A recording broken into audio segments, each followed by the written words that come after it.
আপনাদেরকে স্বাগতম। এই মুহূর্তে আমরা আছি রাজধানীর শাপলা চত্বর এলাকায়। আজ থেকে এক যুগ পূর্বে এই দিনে শাপলা চত্বরে হেফাজতে ইসলামী একটি আন্দোলনের ডাক দেয় এবং সেই আন্দোলন পরবর্তী সময়ে দীর্ঘ সময় ধরে আন্দোলনে কিন্তু একটি গণহত্যা চলে, সে একটি হত্যাকাণ্ড চলে এমন দাবি করেছিল হেফাজতে ইসলামী। সেই ঘটনার এক যুগ পরে আজকে আওয়ামী লীগের বিচারের দাবিতে ইসলামী যে ছাত্র শিবির আছে তারা কিন্তু আজকে এই শাপলা চত্বরে মানব প্রাচীর কর্মসূচি গ্রহণ করেছে।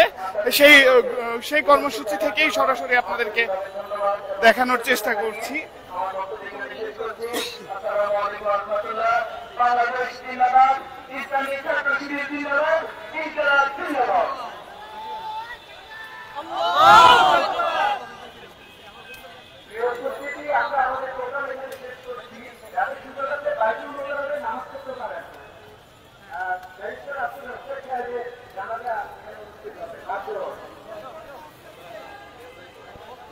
প্রিয় দর্শক, এতক্ষণ বক্তব্য রাখছিলেন এবং এই এতক্ষণ ধরে চলছিল ইসলামী ছাত্র শিবিরের এই কর্মসূচি। আমরা দু একজনের কাছে একটু প্রশ্ন রাখবো, প্রশ্ন করে একটু জানতে চাইবো।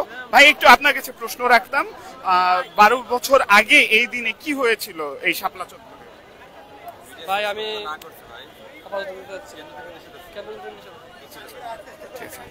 প্রিয় দর্শক, যেমনটি আপনারা শুনছিলেন, আমরা কথা বলার চেষ্টা করছিলাম ইসলামী ছাত্র শিবিরের দু একজন নেতাকর্মীর সাথে। তবে তারা কেন্দ্র থেকে নিষেধাজ্ঞা থাকার কারণে তারা আমাদেরকে কোনো বক্তব্য দিতে চাচ্ছে না।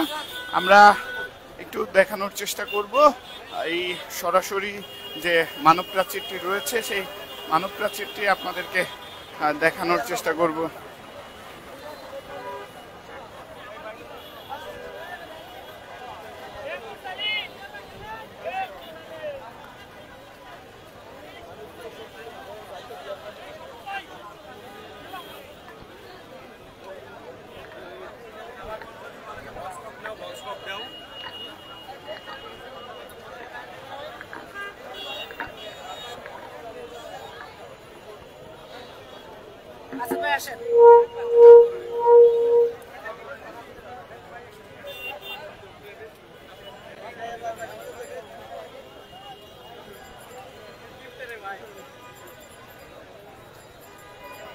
প্রিয় দর্শক, শাপলা চত্বরে বিভিন্ন প্লাকার্ডে চেপে গিয়েছে, তার ভিতর লেখা শহীদদের রক্তে ভেজা রাজপথে শপথ নিলাম লড়াই করার। শাপলা গণহত্যা নিয়ে ইসলামী ছাত্র শিবির বিভিন্ন ব্যানার এবং পোস্টার কিন্তু এই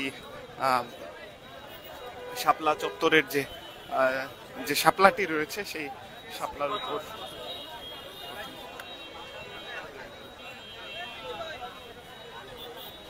Immigration to Canada. We provide the best quality service and solution for Canada immigration.